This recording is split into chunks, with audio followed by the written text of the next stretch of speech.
Namaste. We carry forward our discussion on public sector and conservation, and in this lecture, we shall explore public goods and common resources. Let us begin with a recap. We saw that externality is the uncompensated impact of one person's actions on the well being of a bystander.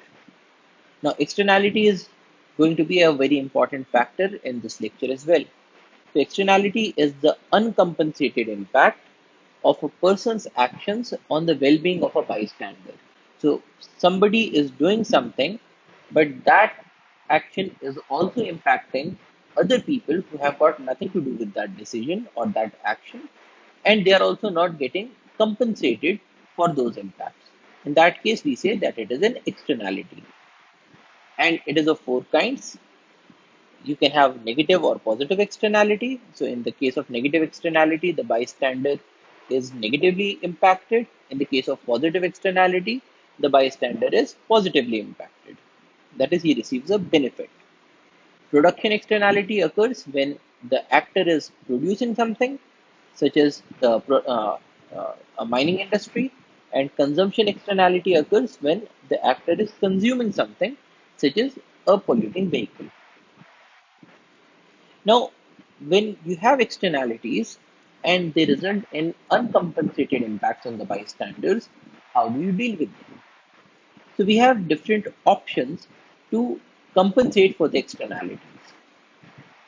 They include public sector solutions and the private sector solutions. One solution is the use of regulation. Now, regulation means that the government says that dumping waste into a river is a crime. So if anybody is dumping the waste, then he or she is going to be jailed. Now, this is one way of ensuring that the rivers do not get polluted. So, by means of laws and by means of enforcing those laws, we ensure that the rivers do not get polluted so that the bystanders are not negatively impacted. So, this is one way, regulation. Another is corrective taxes. A tax designed to induce private decision makers to take into account the social costs that arise from a negative externality. Now, corrective taxes also go by the name of Pigovian taxes. Now, corrective taxes or Pigovian taxes are a tax designed to induce private decision makers to take into account the social cost that arise from a negative externality. So it means that if there is a negative externality, the government is going to put a tax on such an action so that it becomes more expensive to do that action that is having a negative externality. So that is the use of corrective taxes. And an example is corrective taxes for pollution.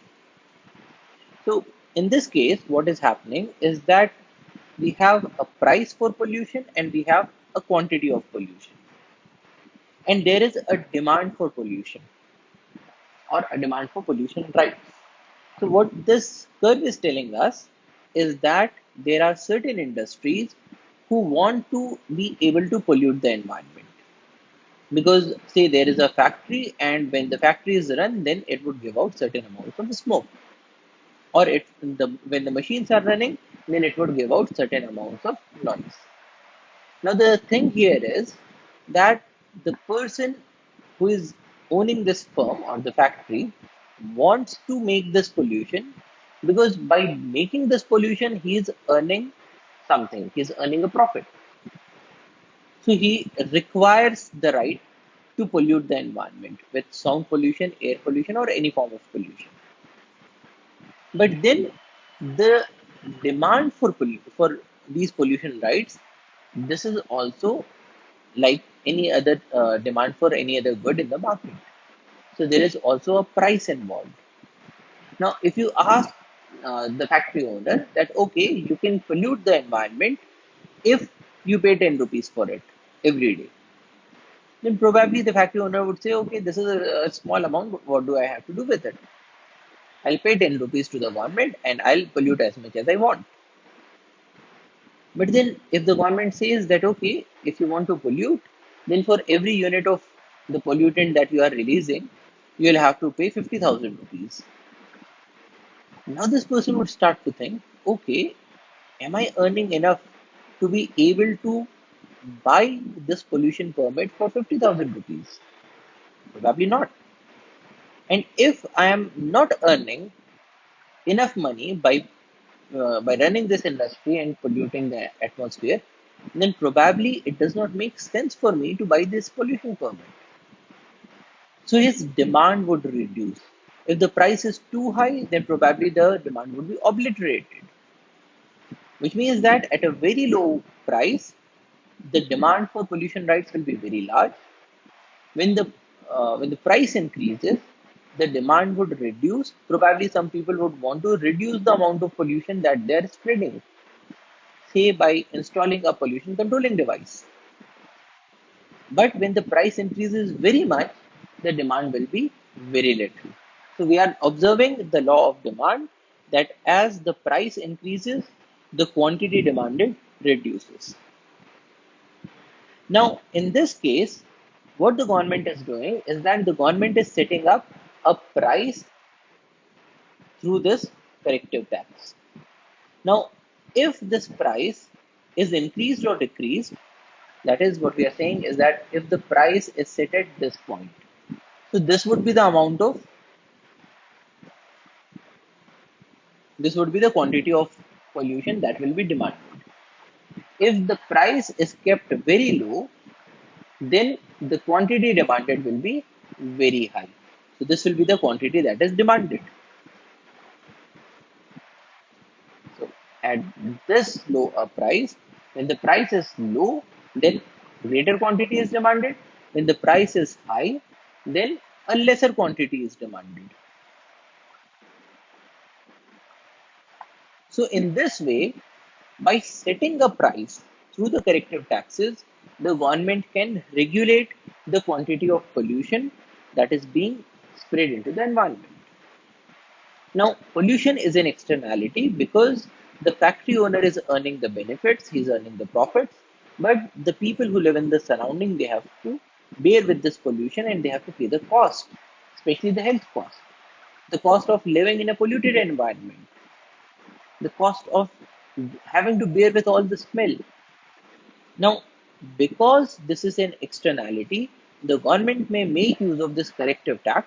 And in this case, the government is not putting this tax to earn revenue. Now, this is the most important concept here.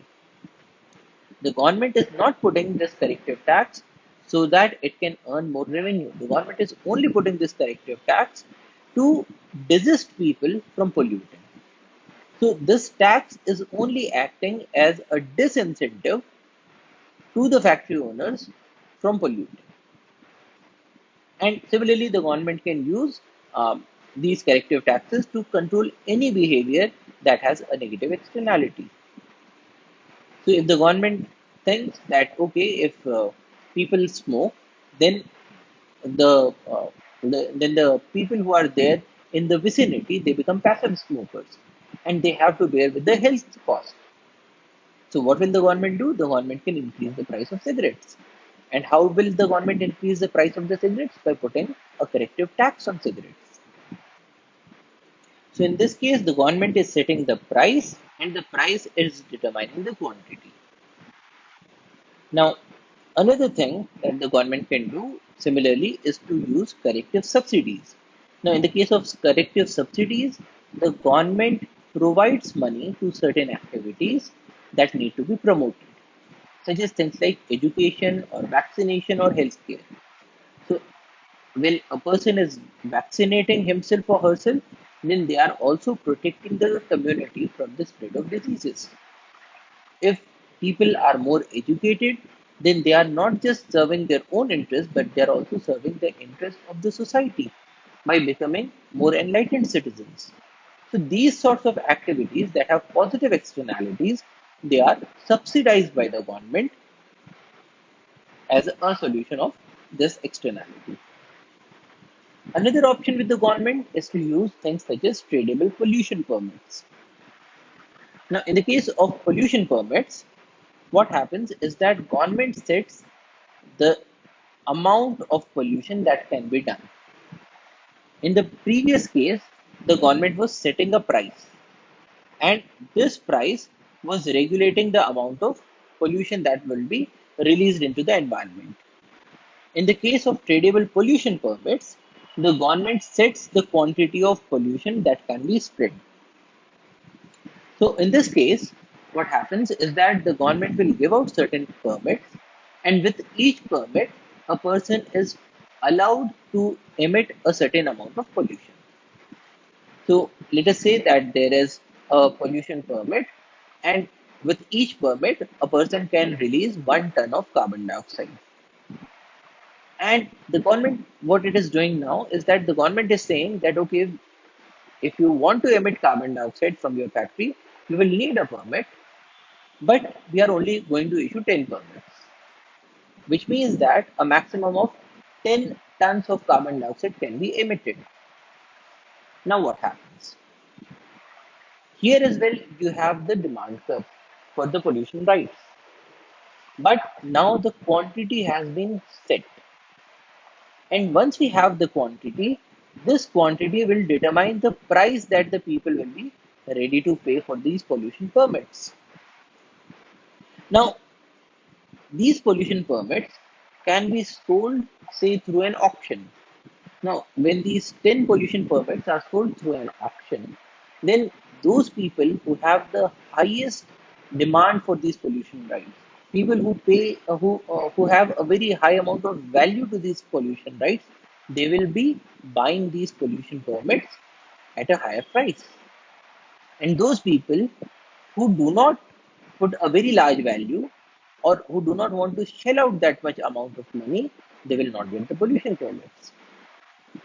The government can even go one step further by stating that let the private parties also trade these pollution permits amongst themselves.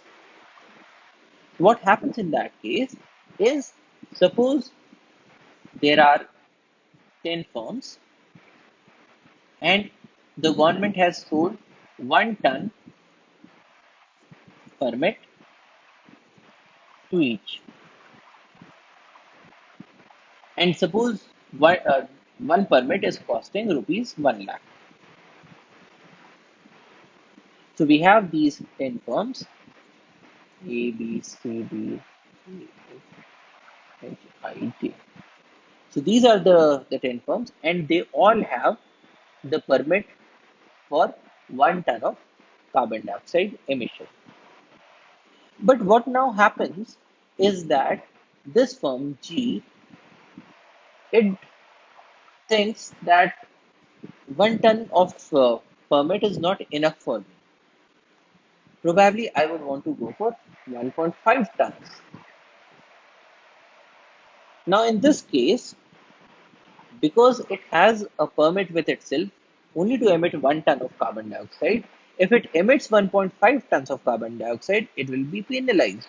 Probably the owner might go to a jail. So now the option with this firm, G, is that it will ask everybody else in the market whether anybody has in excess of the permit as compared to their requirements. So suppose the firm B, so it bought 1 ton permit, but it is only going to need 0.8 tons when it is doing its production. So in this case, it can sell off 0.2 tons that remains to this firm G. Now, what is the rate at which it will be selling these 0.2 tons? It will not be this rate. At this rate, it would have costed only 20,000 rupees. But now that the firm B knows that firm G desperately needs these pollution permits, probably it is going to sell them for a bit more. So in place of 20,000 rupees, probably it will be charging it, say, 25,000 rupees. Now, because G desperately needs more pollution permits, so it will be ready to pay, say, 25,000 rupees. But then, when these pollution permits are getting traded, then this will also result in certain impacts on the other firms. So probably firm I will think that okay, I have this 1 ton permit and I bought it for 1 lakh of rupees, but now the price has appreciated. So from 20,000, it has increased to 25,000. So there is an increase of 5,000 every 20,000 is 25% increase in the price. So now firm I will think that okay, I have this thing that is worth 1 lakh of rupees. That is, I have paid 1 lakh of rupees to it for it, but I can sell it off for 1,25,000. So let me figure out if there is a way that I can reduce the amount of pollution in my firm so that I am also left with certain excess. That is because the price has increased in the market because of free trading. So now this firm will also try to reduce its emissions. Now, in this case, the government is not forcing this firm to reduce the emissions. But what is happening is that because of the market mechanism and looking at everyone's self interest, now in this case, the firm I is not thinking that if I'm releasing pollution, then it is harming the environment or it is creating an externality to the people in the surroundings. No, they're only looking at their own self interest. And in this case, firm I is thinking that if I can reduce my amount of emission, then probably I can sell my permit at a premium. So probably it will also try to cut down its pollution. And so in case of say emitting 1 ton of carbon dioxide, probably it is able to bring it down to 0.9 tons. And in that case, it can sell the remaining zero point 0.1 tons to the firm G. So what is happening in this case is that the government is not putting a price to the pollution as it was doing earlier. So earlier the government was setting the price through means of taxation. In this case, the government is just saying that okay, this is the amount that we are going to permit. And whoever has a higher requirement, whoever values the right to pollute more is going to pay more. And if there is still a shortfall, we can even permit the players to trade amongst themselves. The government only needs to enforce the rules to see to it that nobody is able to pollute without a permit. And the market mechanism will take care of everything else. Now, in this case, we have a solution to the problem of externality. The government wanted to reduce the externality in the form of pollution, and this is one way of doing it. The government may go even a step further. The government may say that, okay, this year we permitted 10 permits, but next year we are going to permit only 9. So, when there is a gradual reduction in the number of permits that will be issued, then slowly and steadily those firms that are in a better position to cut down their pollution, they will take hold of this opportunity and cut down their pollution.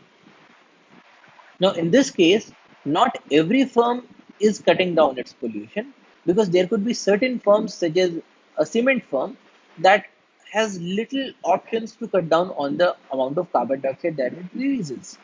Because during the production of cement, calcium carbonate has to be heated and that will release carbon dioxide. So, there is a limit to which it can bring down its carbon dioxide emissions. But at least those firms, say a firm that is working in the energy sector, so it may at least bring a few of its coal based power plants down and probably shift to solar energy or wind energy. So those firms that are at a better position to cut down on pollution will do so, and they will trade these pollution permits with those firms that are not that good at reducing their pollution. And slowly and steadily, the government can control the amount of pollution. So this is another way in which the externality can be regulated. Other solutions are the private sector solutions, moral codes and social sanctions, social boycott of those who are doing pollution.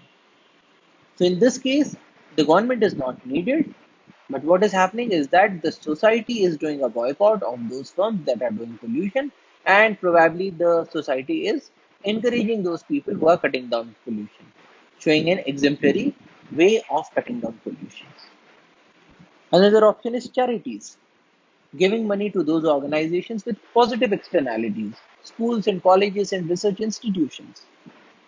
So this is another way in which the government is not needed, but if people in a society find that research institutions are good for the society because they are going to increase the efficiency, they are going to lead to better healthcare, better education. So in that case, they can themselves provide certain amount of money to these institutions.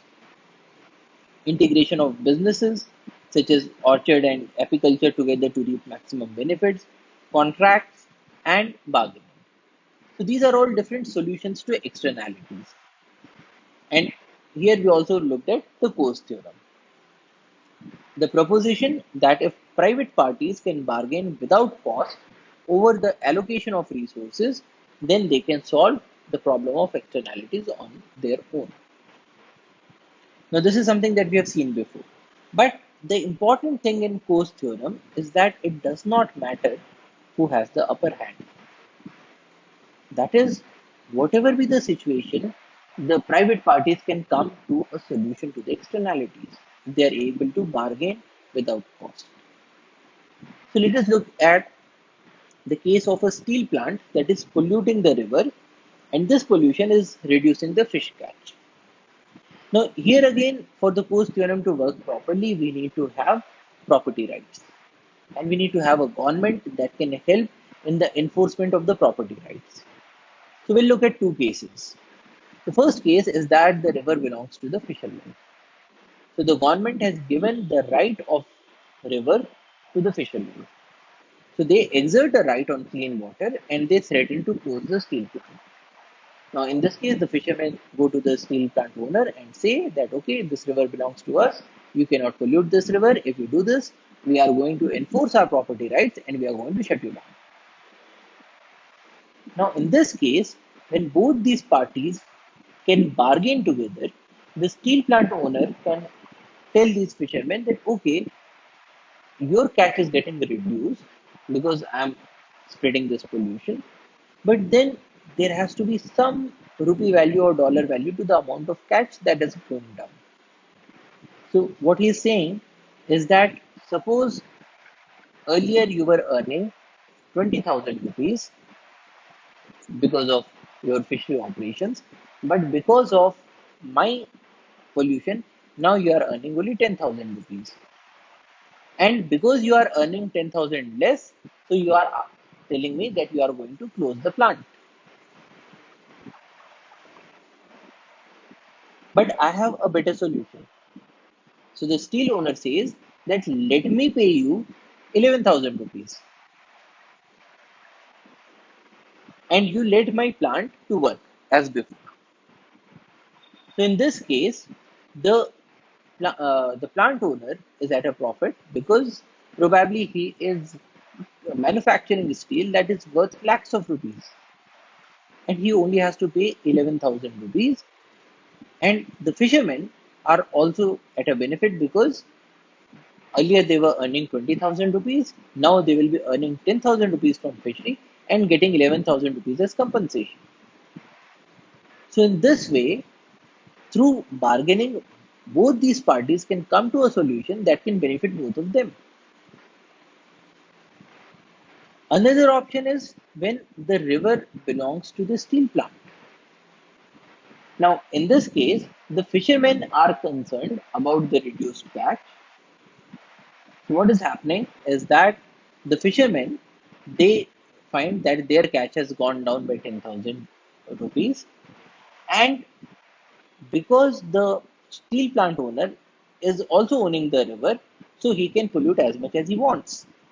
So now what these people will do is that they will tell the steel plant owner that we are going to pay you something. So what they'll say is that we are going to pay you say 5,000 rupees to install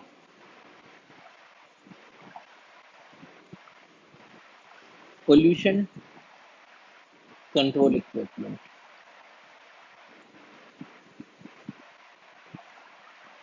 So what the fishermen are doing in this case is that the plant owner, because he owns the fish and he is in no mood to pay for the cost of installation of the device, what the fishermen would do is that they will install the device for the plant owner. And in this case, the machine is going to bring down the pollution. So what is happening here is that they can either install the equipment or they can pay to the steel plant owner and say that okay, you please reduce the amount of pollution that you are causing and we are going to pay you for that. So you give us this service of reducing pollution and we are going to pay you for the service. So what we are observing here is that whether the river belongs to the fishermen or whether it belongs to the steel plant owner, in both the cases, the parties can bargain amongst each other and come up with a solution. So that is the beauty of the Coase theorem.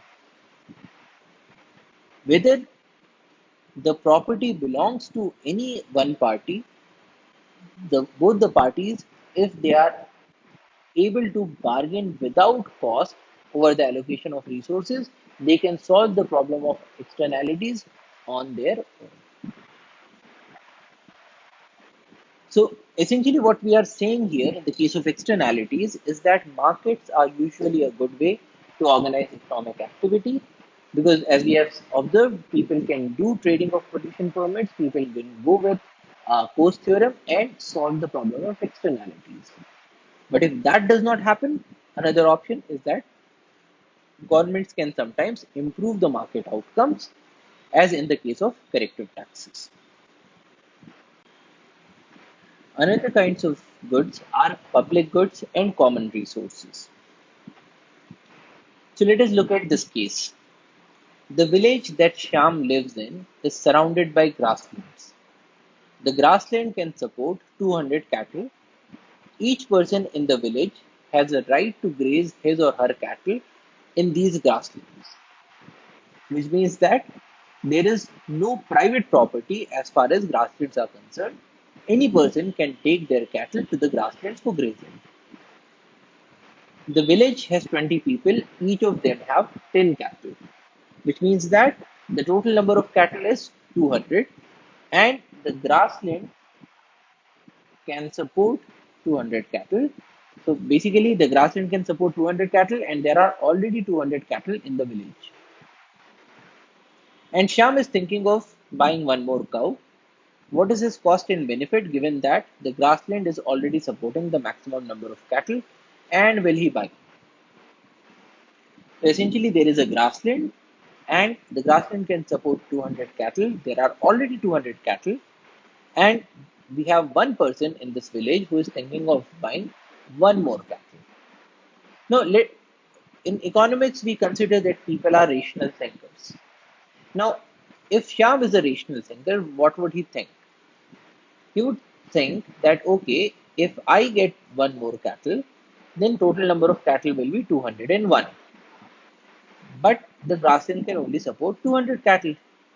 Now, the grassland is not an entity that will only permit 200 cattle to get inside and will leave out one cattle. But what will happen is that each of these 201 cattle will be eating a little less. Now, in this case, suppose one cattle can give 10 liters of milk. Now, every cattle, because they are getting less amount of feed, so every cattle will be giving out less amount of milk. So let us say that every cattle, in place of giving 10 liters of milk, will give 9.8 liters of milk. But then the one cow that I'm going to bring, that is also going to give me 9.8 liters of milk. What it means is that earlier Shyam had 10 cows and each of them was giving 10 liters. So total it is 100 liters of milk that he is getting. Now with one more cattle, he will be having 11 cattle and each of them will be giving 9.8 liters of milk. So what is the total amount of milk that will be produced for Sham? So it will be 107.8 liters. Now the thing here is, if Sham only kept 10 cattle, he was getting 100 liters of milk. But when Sham gets the 11th cattle, he is now getting 107.8 liters of milk, which means that his production has increased by 7.8 liters. And the cost of his having this cattle is being borne by all the other people, because they will be getting a slightly less amount of milk. Now, this kind of a resource is known as a common resource. So, this is a common property. There is no private property rights in this grassland. And a common thing with common property is that people tend to overutilize them. And remember that this sort of a thinking is coming from a rational decision making process. It's not that Shyam is irrational. Even though Shyam knows that 200 cattle is the maximum that can be supported, but he would still want to have one more because it is in his own benefit. Now, in this case, we are not talking about an externality because it is having a negative impact on everybody else. That is fine. But what we are talking about is what is the impact on the resource. Now, when Shyam gets this extra cattle, he also knows that it is possible that because of overgrazing, the grassland itself will be destroyed. But then the, the destruction of grassland will take some time. So it will be a long term process. And in the long term, we are all dead. So everybody is doing a short term thinking. And so Sham will get one more cattle. And we will have a similar thought process with every person in the village. So every person would want to have one more cattle. But when that happens, the overall common resource gets destroyed. Another kind of resource can be understood with this example. The society that Ram lives in has decided to go for beautification and is collecting funds for it. In this process, the walkways will be cleaned and paved, and on both sides, trees will be planted. The contribution to this fund is voluntary. Will Ram pay to the fund or not? Because whether Ram pays to the fund or not, he will benefit from the beautified surroundings. Now the question is, will he pay?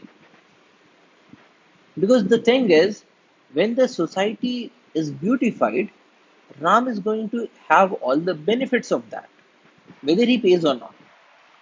Because once the society has been beautified, once the pavements have been cleared, once you have these trees, then Ram is also going to enjoy the benefits. There is no way that the society can say that Ram is not allowed to use this benefit. The society cannot say that, okay, Ram, you did not pay, so you should not walk in the shade of these trees and you should not be using the pavements. The society can't do that. Now, in that case, it is in the interest of Ram, if you look at a short term rational decision making process. So, Ram will think that, okay, I should not pay because whether I pay or not, I am getting the benefits. So, why should I pay? But when that happens, and this sort of a rational thinking will be there in the minds of everybody. Every person who lives in the society will have a similar thought process. Because this fund is voluntary, so why should I pay? But when that happens, when nobody pays for the fund, then probably the society will not be beautified. And so Ram and everybody else in the society will continue to live in a dirty looking surroundings without these trees, without clean pavements. But it is being done through a rational decision making process. And things such as these are known as public goods. And these sorts of things, the public goods and the common resources, are at the heart of lacking efforts to save the environment and overutilization of natural resources. Because when we talk about Ram living in this society, it's very similar to saving the environment. So the thing is, if we conserve the tigers, if we conserve our forest, we are all going to reap out the benefits. So everybody is going to have the benefits of biodiversity. But when it comes to payment, nobody wants to pay for these. People want to have more number of roads, people want to have more electricity, but then people also want more biodiversity. People also want to have tigers, people also want to have tourism in their country. But they do not want to pay for that. Because the thing is, if you do not pay for electricity, you do not get electricity. It is something that you can be excluded from. But the benefits of biodiversity cannot be excluded. So if somebody pays or not, they are going to get the benefits of biodiversity. So it's a public resource. It's a public good. And similarly, when we talk about polluting the environment, so everybody knows that the environment can only tolerate a fixed level of pollution. And if we cross this threshold, then it is to the detriment of everybody. But still people go on polluting. Why? Because environment, air, water, these are all common resources. So even though the quality goes down for everybody. So everybody will suffer. So if everybody is going to suffer, but I am going to gain from it, why should I not pollute? Is the sort of thought process that goes on in the minds of people. So which is why public goods and common resources are very important topics when we talk about conservation economics. These are cases where completely rational thinking destroys the environment. And we have observed a number of such cases, such as things like the Minamata disaster, in which Chiso Corporation just dumped untreated mercury containing toxic waste into the seas. Now, it's not that the people from the Chiso Corporation did not know that mercury is bad for the environment. The thing is, if we pollute the seas, then the cost will be paid by everybody. But the benefits will be gained only by us. So why not pollute? That's the sort of the thought process that goes on. The smog of London. So everybody knew that if we are using fuel to heat the homes, and we are using those fuels that are releasing pollution, so that will lead to negative consequences. But the thing is, negative consequences will be borne by everybody. But if I am using this fuel to heat my home, even though it is giving out a huge amount of pollution, but then I am getting the heat. So I am gaining the benefit, but everybody is paying the cost. So why should I not gain the benefit? A rational decision making in these cases destroys the environment. Things like the release of toxic uh, gases like dioxin, the dumping of waste into Love Canal, the Bhopal gas tragedy, these are all questions of conservation, and rational thinking lies at the heart of them. So, what are these common resources? What are the public goods? So, essentially, we can divide goods into four different categories depending on whether or not they are excludable and whether or not they are rivals in consumption. Now, excludability is the property of a good whereby a person can be prevented from using it. So, when we say that a good is excludable, it means that one person can say that no, you cannot use this good. This good is mine or this good is ours, and we will not permit you to use this good. So, a person can be excluded from using it. A very good example is your home. If an outsider whom you do not know wants to enter into your home, you will just say, no, we are not going to permit you inside. So your house is an excludable good. You can exclude people from getting inside. Private societies are excludable goods. You can exclude people from getting inside. Your personal resources are excludable goods because you can always say that the pen that you have, you are not going to permit others to use your pen. You can exclude them from using the resource that is the pen that is in your hands.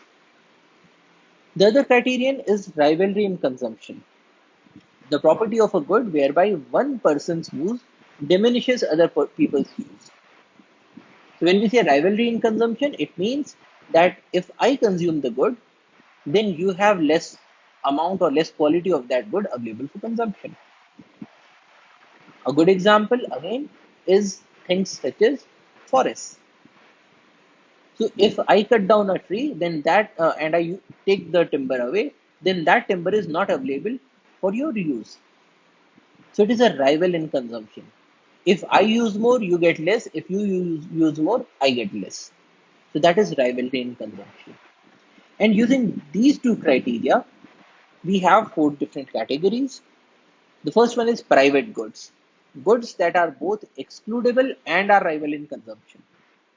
Clothes, cake, ice cream, congested toll roads.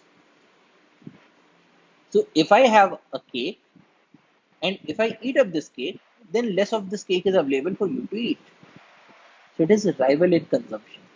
The more I eat, the less remains for you.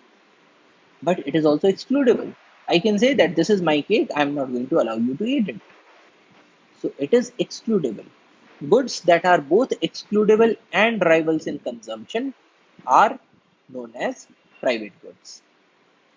Another example is congested toll roads.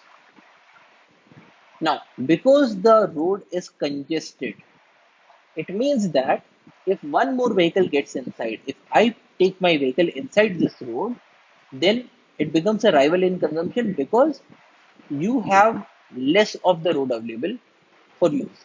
So essentially, if I get into this road, your speed also reduces. So the more I use this road, the less it is available for others. And so it is a rival in consumption. But at the same time, it is also excludable because it is a toll road, which means that we can say that if that we are not going to permit other people to use this road if they do not pay for getting inside. So it can be excluded. We can raise the price of getting inside to be so high that people effectively cannot use the road at all. So it can be excluded. So congested toll roads are also private goods. The second category is club goods. Club goods are those goods that are excludable but they are not rival in consumption. Things such as cable TV. Now, in the case of a cable TV, it is not a rival in consumption because if I have cable TV in my house and you have cable TV in your house, and if I'm using the cable TV, it does not stop you from using the cable TV. It does not reduce the quality that you are getting in your house. It does not reduce the number of channels that you get in your house. So this is not a rival in consumption, but it is excludable because the service provider can always say that if you do not pay so much amount to me, I'm not going to give you the subscription. So it is excludable, but it is not rival in consumption. Things such as mobile subscription. Here again, if I have a mobile, you have a mobile, then both of us can use the mobile. But it can be excluded. So people who do not pay the charges will not get the mobile subscription. Fire protection. If my house is protected, it does not reduce the quality of protection of your house. If there is a fire and if we have a fire service, then you are also going to benefit, I am also going to benefit. So it's not a rival in consumption. But it is excludable because if a private company provides this service, so the company can always say, okay, those people who pay for the subscription are going to get the fire services, others are not going to get it. Things such as uncongested toll roads. Now here it is a toll road, which means that it is excludable. So people can say that that those people who are not paying the tolls will not be permitted. So it is excludable. But at the same time, it is not a rival in consumption because it is uncongested. So there are so less number of vehicles in this road at present that if a few more vehicles get inside, that is not going to make any difference in the quality of usage by the people who are already inside. So these sorts of goods are known as club goods. Another category is common resources. Goods that are rival in consumption, but not excludable. Things such as fish in the lake. Now, fish in the lake is a rival in consumption because if I take out more of the fish, if I do more fishing, then less fish is available for you. So it is a rival in consumption. But it is not excludable in most number of cases because people have a free access to the lake.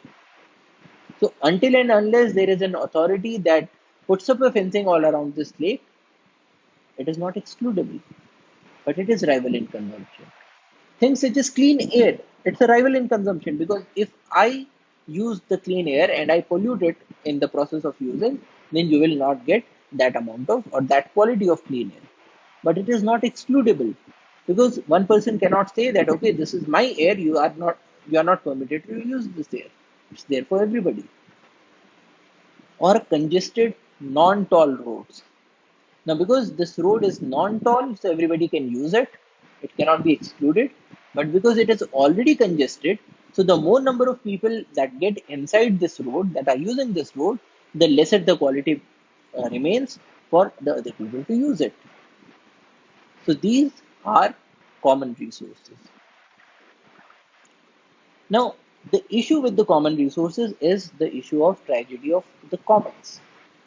A situation in which a shared resource where individual users acting independently according to their own self-interest behave contrary to the common good of all users by depleting or spoiling the shared resource through their collective action. It is a situation in which there is a shared resource system. So the resource is shared, which means that many number of people can use it.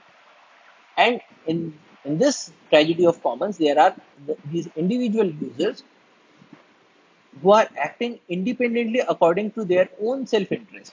And they are also doing a rational thinking.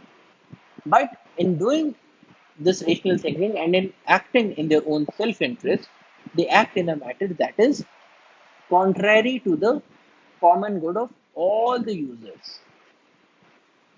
So by acting in their self-interest, they act against the interest of all the people, of all the users, by depleting or spoiling the shared resource through their collective action. Good examples are overfishing and overgrazing. So, in the case of overfishing, all the individual users or any individual user, while acting in his own self interest, would think that I should have more and more amount of fish. I do not care whether uh, these fish are being removed in a sustainable manner or not. The only thing that I care about is how much profit can I make, how many fish can I take out. But when everybody does this, then the whole resource gets depleted. But in this case, everybody is acting in their self-interest. Everybody is doing a rational thinking, but still the resource gets depleted. So this is the tragedy of the commons. And we have looked at this example that everybody in this village would want to have one extra cow. But when everybody is acting in their own self-interest through rational thinking, acting independently, they destroy the whole of the resource. So this is tragedy of the commons.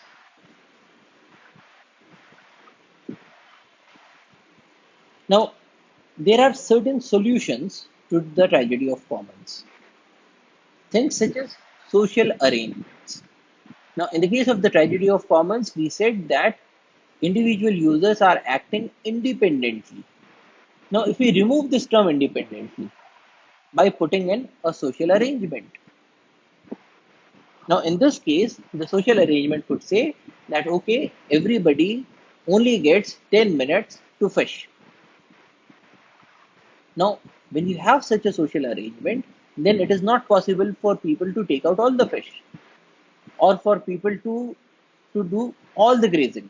So basically what it says is that we have a grassland and in this village we have 20 people all with 10 cattle and every person gets 10 minutes for their cattle to graze. Now in this social arrangement what happens? If Shyam gets 11 cattle and he is only getting 10 minutes for these cattle to graze. So what is happening is that in those 10 minutes, because the cattle can only graze in a certain portion in this area, so his cattle will be getting less amount of fodder. But other people's cattle will be getting sufficient amount of fodder.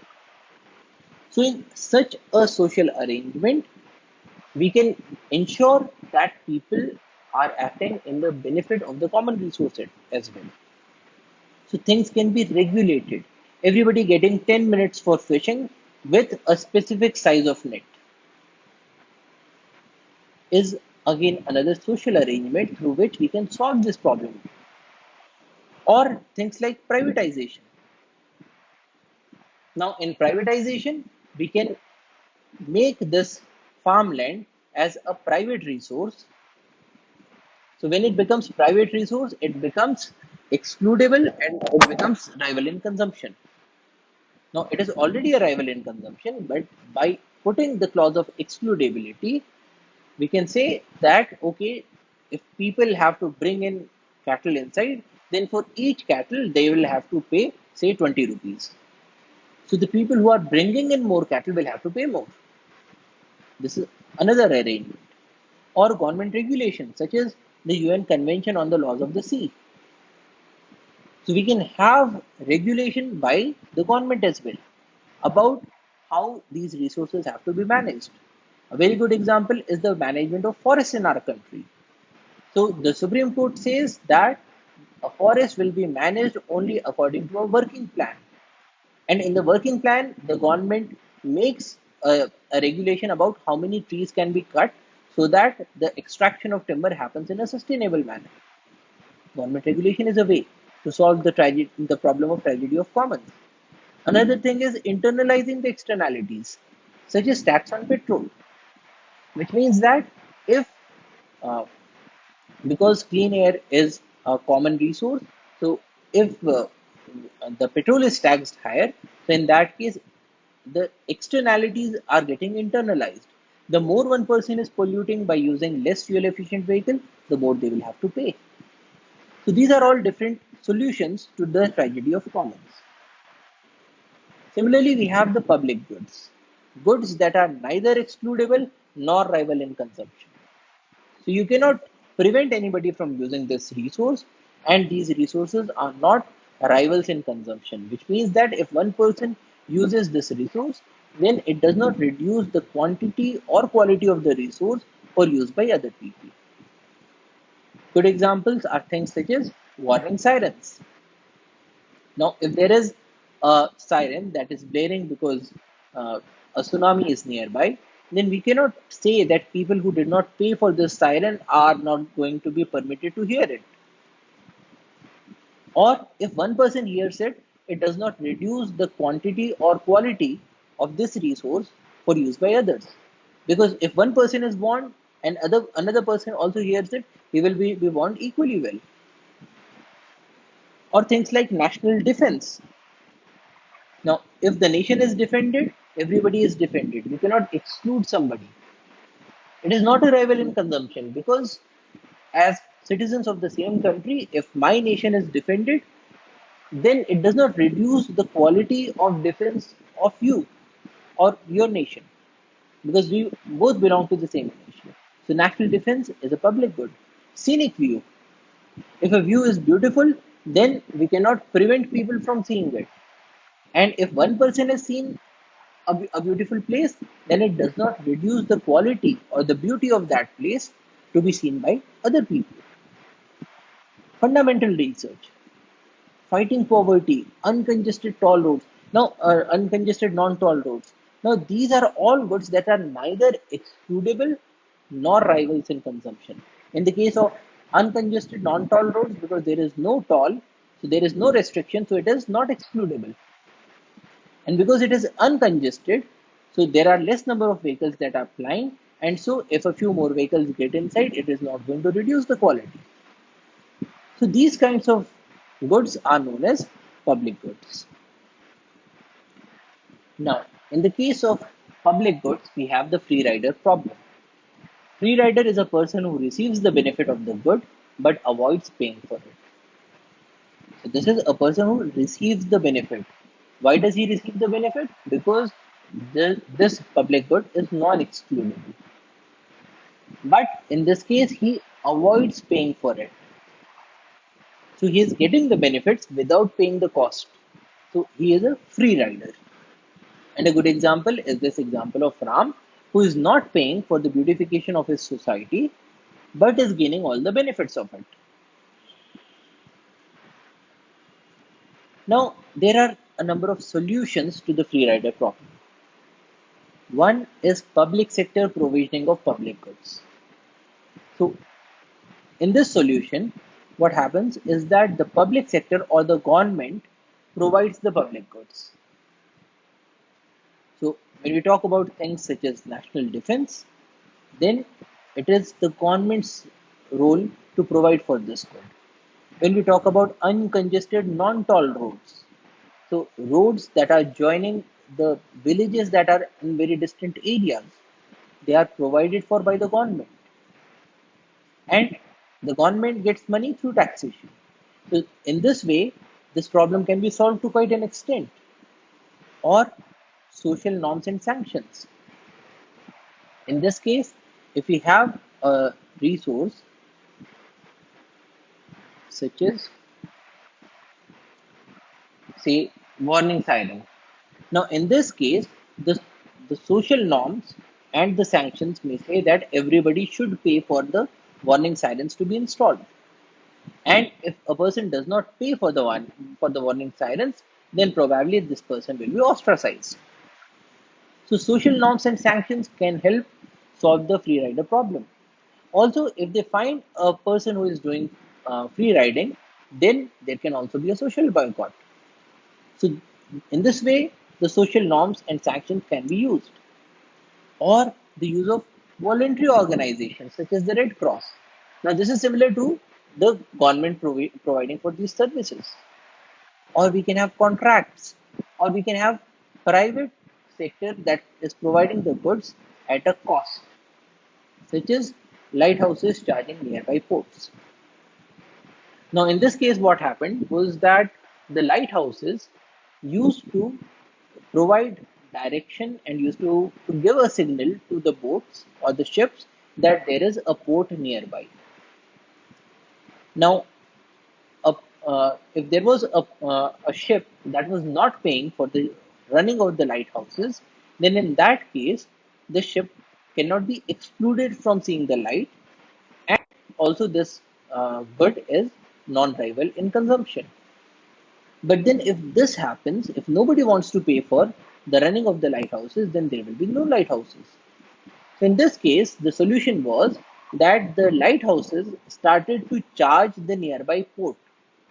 So, they used to say that okay, if ships come to your port, then in that case there will be business going on in that port.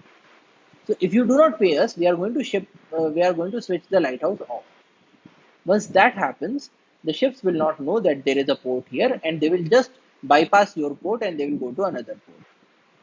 And in this way, the private sector, so in this case, the lighthouses were being built and run by the private sector, but the private sector started charging, and they used to charge in such a manner that they used to get the funds. Or integration of the potential free riders. A builder who is constructing a complete colony will not worry about free riders using his street lights, since all the land where the light is falling is his. So street lights are also public goods because you cannot exclude people from using it, and they are non-rival in consumption. But if nobody pays for the street lights, then what will happen? There will be no street lights. So either the government can provide for the street lights or the builder can provide for the street lights. And when the builder provides for the street lights, then there is no issue of free riders because the land that is being lighted also belongs to the builder. In this case, the integration of potential free riders can solve the problem. Now, in certain situations, the free rider problem is very easily solved through private provisioning, such as when some individuals care more than others because of their higher income or stronger taste for public goods. So a rich person may pay for getting his surroundings clean, irrespective of whether poor people in the surroundings pay for it or not. Now, in this case, the public good will be made available by the rich person for the use of everybody, because he cares so much about his clean surroundings that he does not care about whether others are paying for it or not. This is one case. Another is the case of altruistic activities, when individuals value the benefits and cost to others in making their consumption choices. Example is when people trust others. So, if there is a person who trusts everyone, or if there is a society where everybody trusts everybody, then in that case, the free rider problem will not be there. Because of the trust, because of an ingrained social value, the free rider problem will get solved by itself. Or the warm glow model, a model of the public goods provision in which individuals care both about the total amount of the public good and their particular contributions, such as getting publicity by doing social work. Now, in this case, the public good is being made available through social work because people feel good about doing the social work. So, these are three cases where where private provisioning of free rider problem can be done. Now, there is one issue when we say that the public sector can provision for the public goods. One is that there can be crowding out, which means that as the government provides more of a public good, the private sector will provide less, and this will lead to a contraction of the private sector. Now, if we want a free market economy, if we want a capitalist sort of a system, so in that case, crowding out will become a serious problem. But then the solution is to contract out, an approach through which the government retains the responsibility for providing a good or service, but hires private sector firms to actually provide the good or the service, such as government hiring private firms for cleaning of localities and paying them through the tax revenues. Now, in this case, the private sector will be working because they are actually doing the cleaning operation.